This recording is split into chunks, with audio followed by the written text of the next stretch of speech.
آج کی ویڈیو میں بہت بڑی بریکنگ نیوز آپ کے سامنے پیش کرنے جا رہا ہوں، تو آپ سے چھوٹی سی گزارش ہے کہ ویڈیو کو شروع سے لے کر اینڈ تک پورا دیکھیں۔ ناظرین گرامی، ٹائمز آف اسرائیل کی تہلکہ خیز نیوز آپ کے سامنے رکھنے جا رہا ہوں کہ جنگ بندی کے بعد حماس کا اسرائیل پر اینٹی ٹینک میزائلوں سے شدید حملے، اسرائیل کی فوجیوں سے بھری بس اڑا دی، 45 فوجی جہنم واصل کر دیے، پوری دنیا میں اسرائیلی ٹیکنالوجی کا جنازہ نکال دیا۔ ویڈیو کی تفصیلات میں آگے بڑھنے سے پہلے اگر آپ اسرائیل سے نفرت کرتے ہیں اور فلسطین سے محبت کرتے ہیں، حماس کو سپورٹ کرتے ہیں، تو ہماری ویڈیو کو ایک لائک ضرور کریں، چینل کو سبسکرائب کر کے بیل آئیکن پر کلک کر دیں۔ ناظرین گرامی، ٹائمز آف اسرائیل کی تہلکہ خیز نیوز آپ کے سامنے آ رہی ہے کہ جنگ بندی کے بعد بھی حماس کا اسرائیل پر اینٹی ٹینک میزائلوں سے شدید حملے، اسرائیل کی فوجیوں سے بھری بسیں اڑا دیں، 45 سے زیادہ جہنم واصل کر دیے۔ حماس اور اسرائیل کے مابین جاری دشمنی کے دوران دہشت گرد گروہ کے کارکنوں نے جمعرات کی صبح غزہ کی پٹی کے شمال میں اسرائیلی دفاعی فورس کی ایک بس پر اینٹی ٹینک میزائل فائر کیے، جس سے کچھ ہی لمحوں بعد وہ فوج سے بھری ہوئی تھی۔ یہ بس جو اشکلون کے جنوب میں غزہ کی سرحد پر زکیم آرمی اڈے کے باہر کھڑی تھی، اس نے براہ راست نشانہ لیا، جس سے میزائل اپنے بلٹ پروف حفاظتی سامان سے ٹکرا گیا اور اس کا بھی حصہ تباہ و برباد ہو گیا۔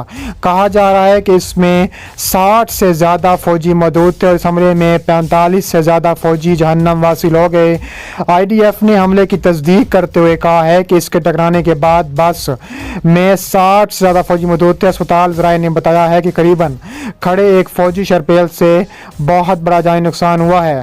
امریکی حمایت یافتہ صہیونی حکومت کے وزیر اعظم نفتالی بینٹ نے ایک بار پھر غزہ پر دوبارہ قبضہ کرنے کے لیے اپنے عزائم کا اعلان کیا۔ خود ساختہ اسرائیلی ریاست کے وزیر اعظم نفتالی بینٹ نے کہا ہے کہ غزہ پر دوبارہ قبضہ خارج از امکان نہیں ہے۔ مقبوضہ بیت المقدس میں نفتالی بینٹ نے 70 سفارتکاروں سے گفتگو کرتے ہوئے یہ دعویٰ کیا کہ ترجیح ہے کہ حملے روک کر معاملہ حل ہو جائے۔ اس کے علاوہ نفتالی بینٹ نے اپنے انوکھی منطق کا اظہار کرتے ہوئے کہا ہے کہ غزہ میں ہلاکتوں کی ذمہ داری حماس پر عائد ہوتی ہے۔ نفتالی بینٹ نے امریکی صدر جو بائیڈن سے کہا ہے کہ اہداف کے اصول تک غزہ میں جنگی کارروائی جاری رہے گی۔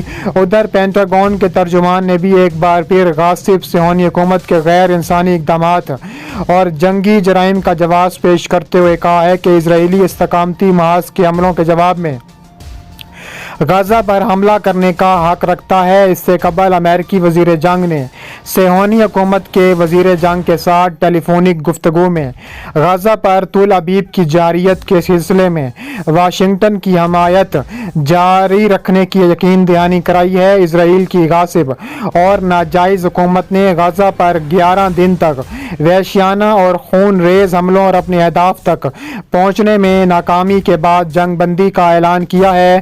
اس کے علاوہ 11 دن میں اسرائیلی حملوں کے دوران 242 فلسطینی شہید، 1900 سے زائد زخمی ہوئے۔ شہداء میں 67 بچے، 39 خواتین بھی شامل ہیں، جبکہ 1,20,000 سے زائد فلسطینیوں کے گھر ملبے کا ڈھیر بن گئے۔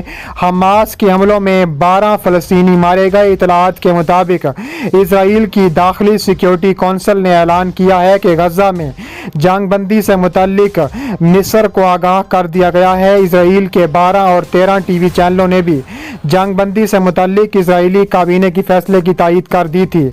اس کے علاوہ نہتے فلسطینیوں پر ڈھائے جانے والے صہیونی ظلم کے مقابلے میں عالمی برادری عرب دنیا کی پراسرار خاموشی کی جانب اشارہ کرتے ہوئے کہتے ہیں کہ ہم بین الاقوامی عرب دنیا کی خاموشی کے محاصرے کو توڑ ڈالیں گے۔ تاہم یہ چپ دنیا سن لے کہ وہ اسلحے کے جس کے ذریعے ہم امریکہ کے جدید ترین اسلحے کا مقابلہ کر رہے ہیں پانی کے وہ پائپ ہیں جنہیں مزاحمتی انجینئروں نے میزائلوں میں بدل ڈالا ہے۔ انہوں نے زور دیتے ہوئے کہا ہے کہ قابض صہیونی اپنے تمام پیش رفتہ ترین عسکری ساز و سامان کے باوجود عام سے اسلحے کے حامل غزہ سے مقابلے کی تاب نہیں رکھتے۔ تاہم یہ کتنی بڑی بے شرمی کی بات ہے کہ عالمی برادری نے بچوں اور نہتے عوام کے قتل عام پر چپ ساتھ رکھی ہے، جس کے ذریعے وہ غاصب صہیونی دشمن کو مزید بچوں کے قتل عام کی کھلی اجازت دے رہے ہیں۔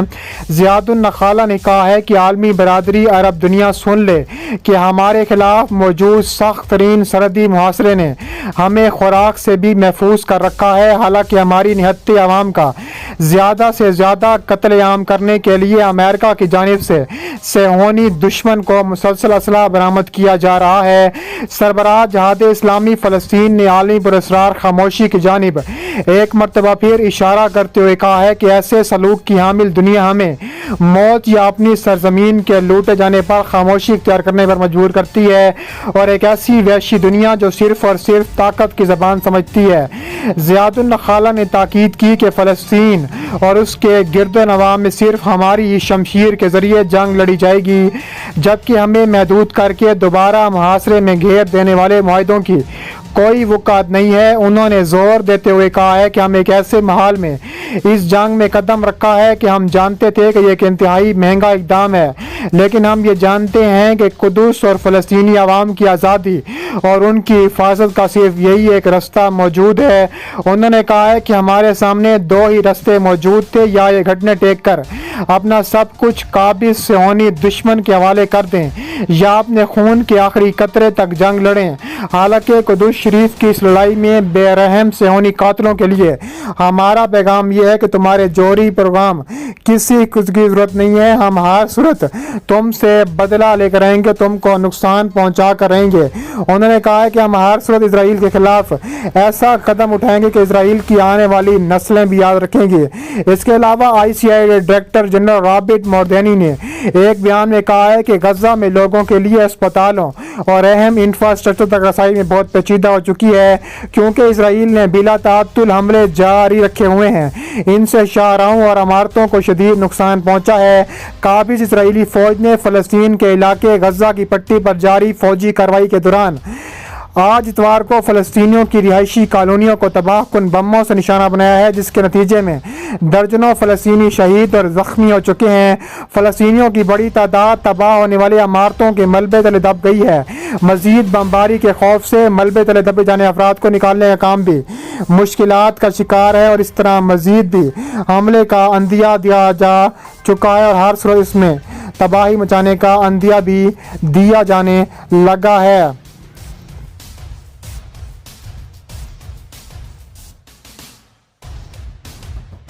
آج کی ویڈیو اگر پسند آئی ہے تو اس ویڈیو کو لائک کریں اور چینل کو سبسکرائب کریں، بیل آئیکن پر کلک کریں، اور ہمیں فیس بک پیج پر بھی ضرور فالو کریں۔ ملتے ہیں نیکسٹ ویڈیو میں۔ اللہ حافظ۔